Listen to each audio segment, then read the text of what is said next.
چې فکرونه انساني نشي صاحبه، صدر او په حجاب کې امن نشته. سلامونه ګرانو، علی شان کاکا خیل یم. نن یو ډیره دردناکه واقعه شوې ده پېښور کې چې خپله ښځه راپسېدله ده، هغې په خاوند باندې فایرنګ کړی، خاوند چې ده هغې په ښځې باندې فایرنګ کړی.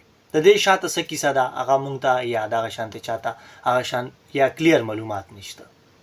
خو دغه واقعې دغه شانتې حالات ولې راځي؟ یو وخت داسې روان ده، دا زما تاسو یو دغه پوینټ ځان سره یاد وساتئ چې دغه واقعیات په کېږي، داسې حالات په راځېږي، خو مونږ به وي چې وشوه، زمونږ سوچونه به داسې جوړ شي چې بس بیخي به هغه طرف ته زمونږ هغه ایموشن چې کوم دی هغه به ختمېږي روپورو.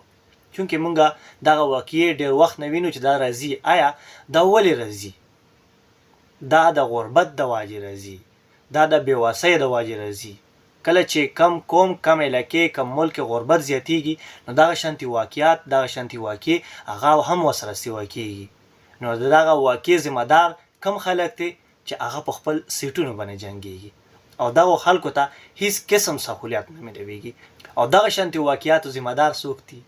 هغه خلک چې هغه دا خلک دغه سټیج ته رسولی دي. مننه.